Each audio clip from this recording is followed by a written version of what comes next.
There are a handful of things I want to get to in this week's weekly update.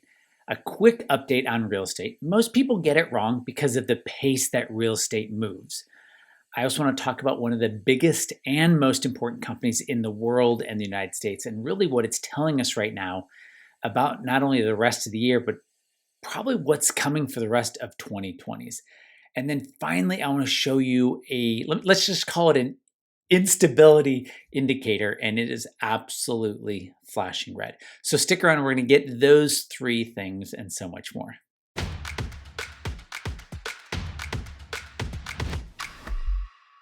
Hey everybody, this is RC Peck, and this is my weekly video update. And I'm going to talk about at least three things today. Who knows where my brain will wander? We have to talk about the US dollar and what is going on with it because it is saying something very clear to us. So we have to look at the US dollar. We also have to look at, second thing, NVIDIA. We have to look at NVIDIA. NVIDIA used to be huge, $700 billion. In fact, on this video in the past, I said it will be the next trillion-dollar stock. So far, it is moving in the wrong direction and it is accelerating. And I also want to look at real estate. I'm going to do something a little different. I want to first look at a couple tweets and data and then move over to the price charts. And look, whether you're in cash, bonds, you're 30 years old, you're 70 years old, this conversation is going to matter because it's going to start to teach you how to think better. It's going to start to teach you how to ask much better questions and not just go along with what everyone else is saying. So let's pop over to, I want to first show you a couple tweets or charts I've seen in the Twitter sphere over the last week or so. And the first is this one, Sven Henrik. Now, I'm not saying he's from Europe. He said every time monthly supply of new houses in the US has exceeded 9 months, a recession has ensued. He says the current supply of new houses, it's 10.8, but I'm just going to round it to 11 months. So there's an 11-month supply of new houses.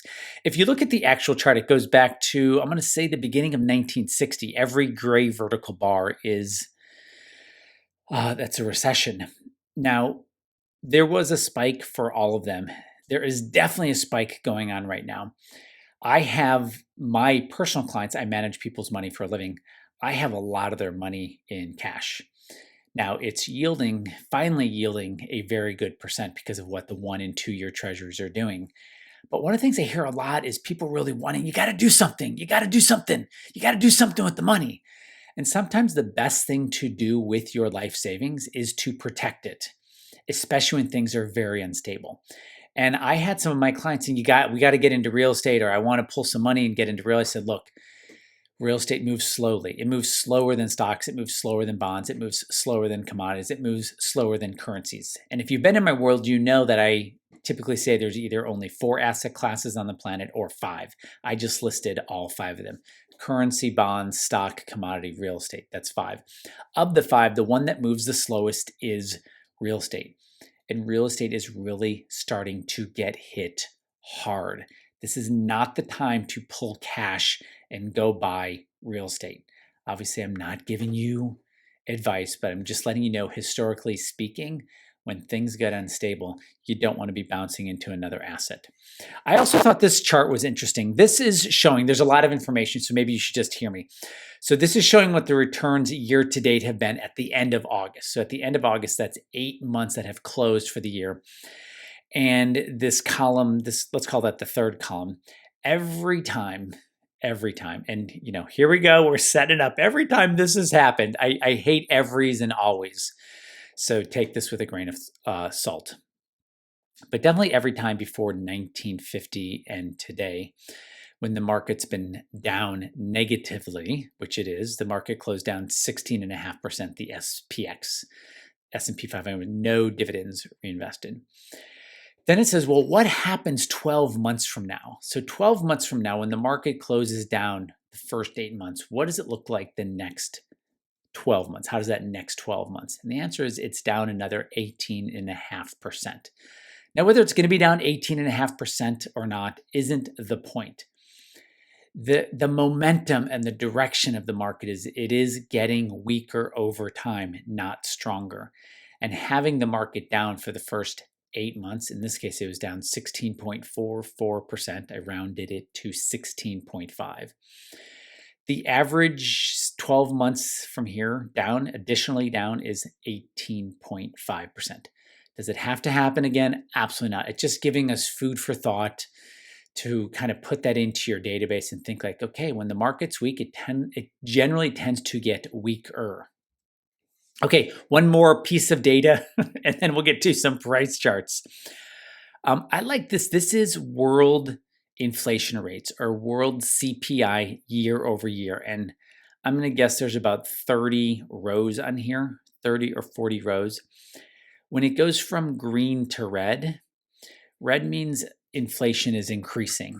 And all I really wanted you to notice on the right side of the screen is that for the most part, the red is getting darker. It's not getting lighter. So the main thing I wanted to pull from this is the inflation thing that's going on is a world inflation thing. So it's not about the Fed printing money. It's not specifically about Europe. It is a world thing, which leads to what I talked about in my email last week. If you're not on my email, you need to subscribe because I talk about different things on the email. It's completely free. What I talked about is how we're going into an inflationary period because the Russia-Euro agreement is over and the US-China agreement is over. And so that's what we're seeing here.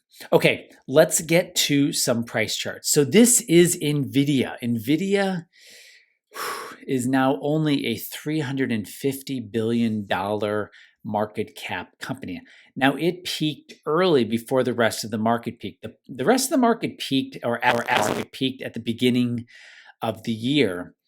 NVIDIA peaked a full month before that. Now NVIDIA is down, let's call it, I have to squint here. I might I might put my glasses on. Oh my gosh. I don't usually wear them because it reflects the light that I have on me so you can see me clearly. So it's down 59%. But notice that acceleration, it's broken down below its June low. It's got all this support here. It absolutely, if it's going to want to stop falling, it has to stop somewhere between that blue zone there, between the top and the bottom blue line. But we're definitely seeing some leading indicator weakness there. The reason I bring NVIDIA up is because on, I believe it was August 11th, maybe it was the 12th, maybe it was the 10th, but it was one of those days. The US passed a $50 billion chips bill.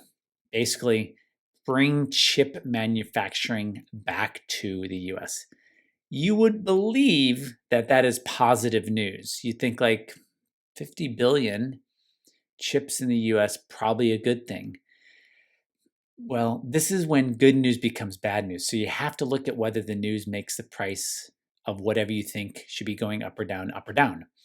In this case, one would believe that NVIDIA would have absolutely gone up, but it didn't. It is down now, and it is down big time and looking weaker.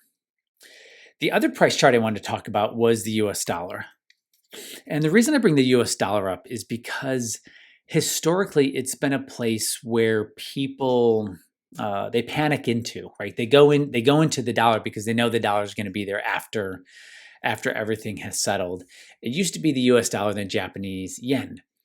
But then Japan, the Bank of Japan, they started saying to the world, we don't want our yield on our 10-year treasury going up. So they started using a lot of their own yen to buy up the 10-year Japanese bond. So yields did not break above 0.25%, 25 basis points. And so the yen is out as a safe haven. The Japanese bond market is out as a safe haven. The US bond market is out as a safe haven. And so truly the last safe haven we have right now, or at least for whatever we're going to call this thing when it's done, is the US dollar, and it can go up a lot higher. So please don't think it's done going up. Once something breaks free of resistance, which the dollar has done, the likely direction is higher. And let me zoom out here and just kind of bring out 35 years here. So here's 35 years of the dollar. It broke above right there. Right, broke above that. Let's call that the Trump tweet. And it broke above COVID. So it's clearly above those two.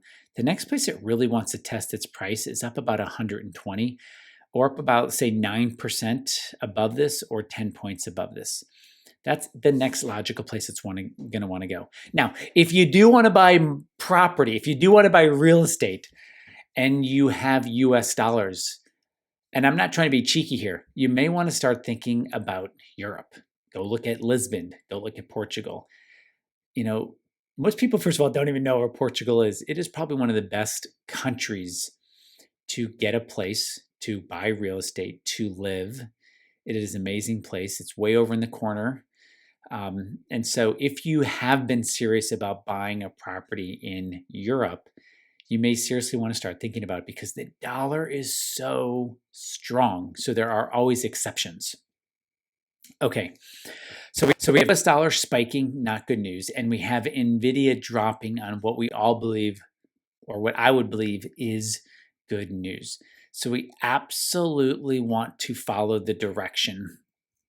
And I'll just end here with just the S&P 500 and kind of make it, let's do this. Let's do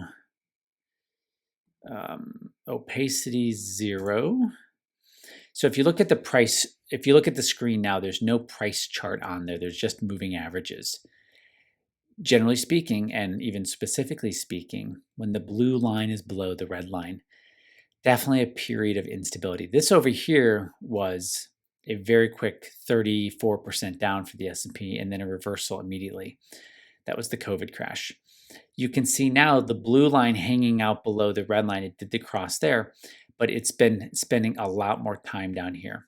And one thing you'll notice over time if you study price charts is, and especially if you use moving averages, the longer a moving average, in this case the blue one is what's called a faster moving average. It sticks closer to the price, in this case of SPY. The longer that stays below the slower one, which is the red one, the longer it's going to stay below it. Okay, so let's land the plane here. There is something in the stock market, there's something in economic data for everyone to like and everyone to hate, right? So if someone is fully invested in the stock market 100%, they're in a buy and hold or a buy and forget, there's little pieces and parts and ingredients that they can find to say, ooh, maybe it's not so bad. And if someone is fully in cash and because they follow a system, there's things for them to see. I think the biggest piece is to really understand if things are getting more or less stable or unstable over time. And when I say over time, I specifically showed you the price chart I looked at. Most of the price charts I look at are a 3.5-year time range. And those were all the time ranges today, except when I zoomed out to 35 years for the US dollar. So as of right now, things are still unstable, getting more unstable. And the bond market is attempting to stabilize. It is attempting to stabilize. But definitely the leading stocks, NVIDIA being one of them, is not stabilizing. So people are not moving into those riskier assets like I think people thought was kind of the bottom. So the June bottom is now in play to be tested again. Of course, not predicting, but don't be surprised if the June bottom gets tested. Thanks everyone for being in my world. I appreciate you watching these videos. I appreciate you commenting. Let me know where you think I got it right, where you think I got it wrong. If you are curious about what it looks like for me to manage your money in a powerfully simple way, a way that you can understand, a way that you can teach your spouse or show your spouse. And quite honestly, most people who come to me are men, are the husbands. And what I hear from a lot of husbands who are older than their wives, especially when the husbands are in the 70s, is they want to make sure there's a plan in place that their spouse, their wife, understands after they are gone. And a lot of times what these, in this case, men are looking for is an understandable, followable, rules-based system that will take care of their wife and leave a legacy for their kids. And that's what we do at Fearless Wealth. We keep it simple, not simpler, not simplistic, but we keep it simple so you can follow, understand, and have that clarity. Thanks, everyone. I do appreciate you being in my world, and I appreciate your attention and your time. Take care, and I will see you on the next video. Okay, bye.